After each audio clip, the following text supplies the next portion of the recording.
힘센 여자 강남순의 시청률 상승세가 무서울 정도입니다. 역시 재밌는 작품은 바로 소문이 나는 것 같네요. 강남순 첫 방송은 아시안게임 때문에 4%대의 낮은 시청률로 시작했지만 3회에서 바로 8%를 찍어버렸으니 앞으로 도대체 얼마나 올라갈 수 있을지 기대가 되는데요. 강남순은 이번 주 방영분에서도 정말 보는 동안 스트레스 받는 부분 없이 시원시원하게 웃음을 주었습니다.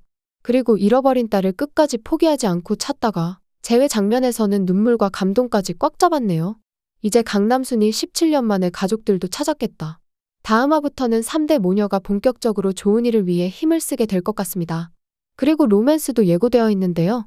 남순이를 잃어버려서 이혼했던 것이었으니 황금주와 강봉고가 다시 재결합할 수 있을지도 궁금하고 10년 전에 집 나간 남편 대신 새로운 남자를 정복하겠다며 길쭉한 여사가 예고한 주얼리정 서준이와 중년의 로맨스까지 괴력이 집안 내력인 것처럼 마음에 드는 남자에게 직진하는 것도 유전인 게 확실합니다.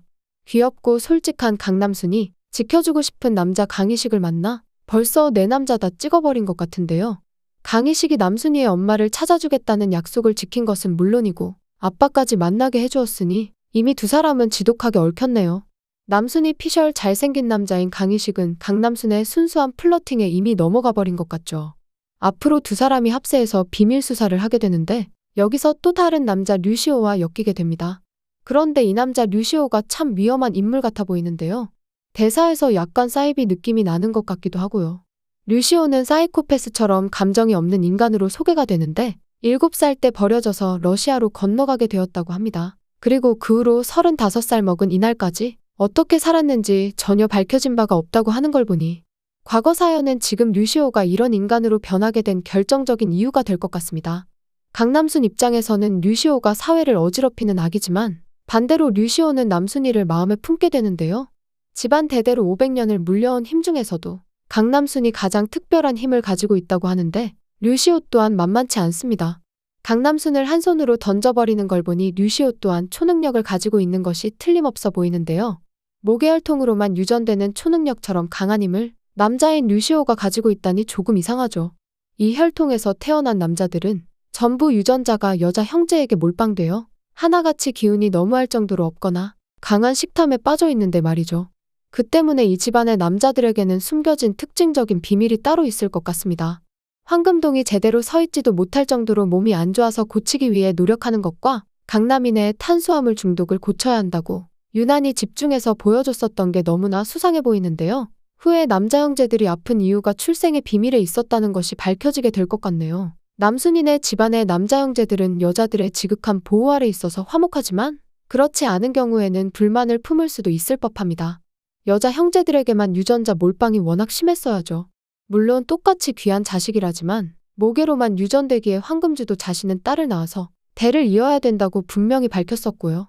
부모는 태어날 자식의 성별에 따라 이러한 유전적 차별이 존재한다는 걸 알고 있었을 테니 만약 다른 초능력자 집안이 존재한다면 누군가는 문제를 제기할 수도 있었을 법한 일인 것 같습니다. 때문에 류시오도 마찬가지로 이런 강한 힘을 가진 집안에서 태어났다면 힘을 물려받을 수 있는 여자가 아니라 필요 없는 성별이었기에 버려진 게 아닐까 싶습니다. 남순이네 집처럼 화목하다면 좋았겠지만 극단적으로 힘을 신봉하는 집단이었을 수도 있고요. 류시오가 차별받아서 버려졌고 류시오의 힘이 강남순처럼 태어날 때부터 가지고 있었던 것이 아니라면 류시오는 후천적인 요인으로 만들어진 초능력자로 예상해 볼 수 있을 것 같습니다. 위험한 물질로 등장한 마스크약의 물질이 일부의 사람을 강하게 만들어줄 수도 있고요. 때문에 강남순의 처음 목표는 강희식을 도와서 강남의 나약한 놈들을 때려잡는 것이었지만 잠입하여 수사를 하게 되면서 류시오가 어떻게 이런 힘을 가지게 되었는지도 파고들게 될 것 같습니다. 류시오가 피해의식으로 똘똘 뭉쳐서 사람들을 죽음에 빠뜨리는 이상한 사상을 가지고 있는 게 참 위험해 보이는데요. 정말 많은 사상자를 내게 될 수도 있을 것 같습니다.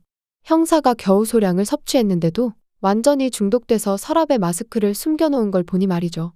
그런데도 류시오는 본인이 옳은 일을 하고 있는 줄 믿고 있으니 역시 사상범이 가장 무섭습니다. 또 류시오가 코인이랑도 엮여 있어서 앞으로 류시오를 잡는 데 강남순의 친구가 된 지연수와 노선생 커플의 활약도 기대가 되네요. 코인으로 전 재산을 잃고 노숙자가 된 건데 강남순을 도와주고 받은 2억도 다시 날리는 게 아닐까 걱정이 되기도 하고요. 드라마에서 잘 못 보던 신선한 인물들도 많고 특별 출연에서도 전작 도봉순의 히어로인 박보영과 박형식까지 등장해서 반갑다 싶은 얼굴들이 정말 많은데요. 다음 편에서는 또 누가 나와서 놀래켜줄지 기대해 보겠습니다. 구독과 좋아요를 눌러주시면 제가 영상을 만드는데 큰 힘이 됩니다. 시청해주셔서 감사합니다.